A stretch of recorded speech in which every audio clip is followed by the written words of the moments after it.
Between the woods and the lakes lies an unbelievable kingdom, where wolves and Vikings, blondes and dreamers seeking to fulfill their dreams reside. That place is none other than Sweden. Now we are heading to the heart of Scandinavia, and get ready. This journey will change your perspective on life, and you will witness the surprising influence of the Ottoman Empire. Up in the north, so green, a country ruled by royalty, but don't worry, it's not like any other kingdom, you know. For example, if you're in a cafe and there's no space left, even if the person coming in is a king, they will be turned away for lack of space. The country has a population of 10 million, with Stockholm as the capital.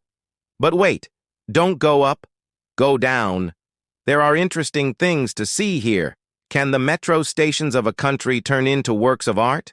If it's Sweden, the answer is yes. The metros in Stockholm are a tourist attraction, each station uniquely designed as a piece of art. Since the city is built on rocks, drilling through mountains was necessary to build the metro, and each station has its own design.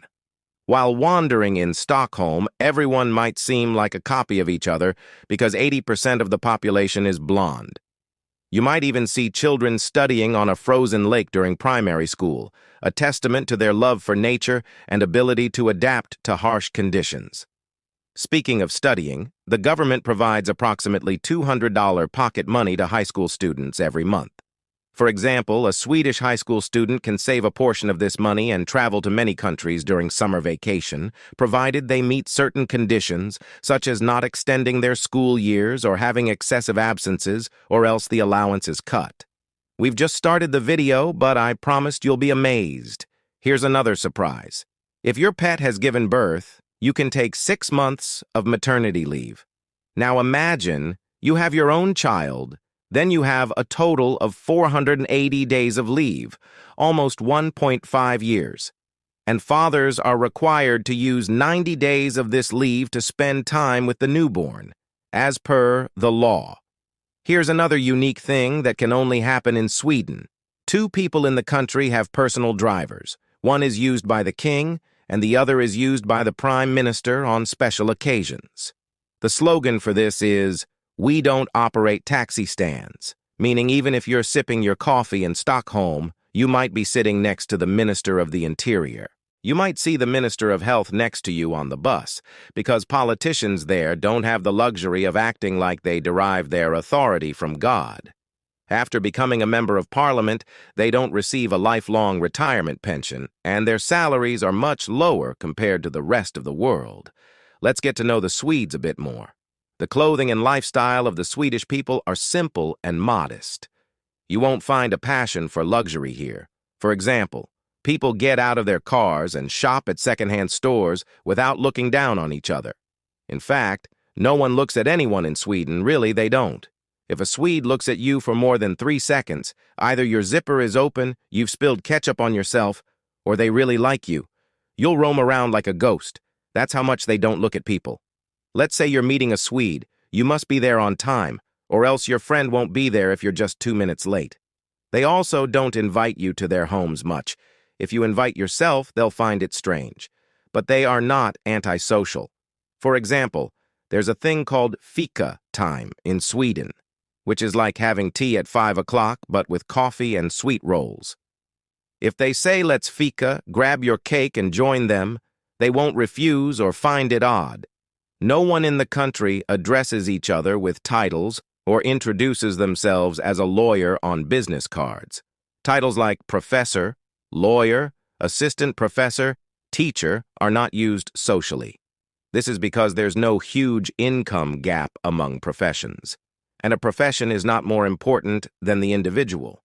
Swedes are accustomed to this equality. Sweden is famous for receiving the most patents in Europe.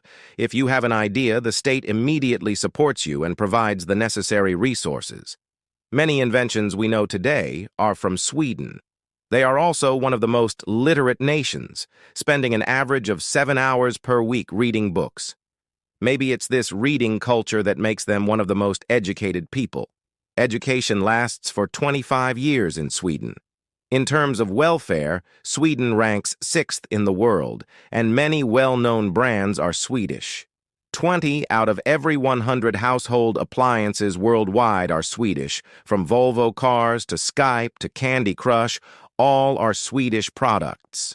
Now let's talk about the enchanting beauty of Sweden. It's a land of green and white, the 4th greenest country globally, with 60% of its land covered in forests. They plant 340 million trees every year, and there are a staggering 97,000 lakes. Families often spend their social activities by the lake shores. During winter, there are winter tourism activities like skiing and sledding. The cold weather has shaped life so much that there's the world's first and largest ice hotel in Sweden. After the harsh winter months, in summer, some areas allow swimming in the sea. Sweden is one of the countries that values nature the most.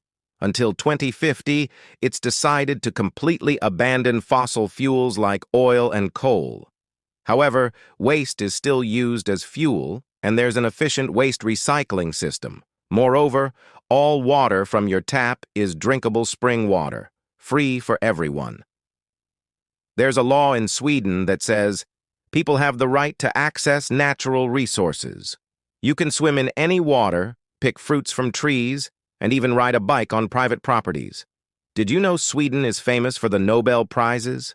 Alfred Nobel, the famous inventor and chemist, known for patents and the invention of dynamite, left all his wealth to establish the Nobel Foundation to leave behind a better legacy. 90% of the population in Sweden identifies as atheist or agnostic. Yet there's a great respect for all religions. Sweden is also the top country in providing aid to poor nations. I've talked so much about this country, and I can imagine you asking if there are any downsides to Sweden. Of course there are, and quite a few. Let's take a look at some of Sweden's downsides and relax a bit. Firstly, the lack of sun affects a majority of Swedes, causing seasonal affective disorder. If a Swede gets on your nerves, just know they're lacking sunshine too.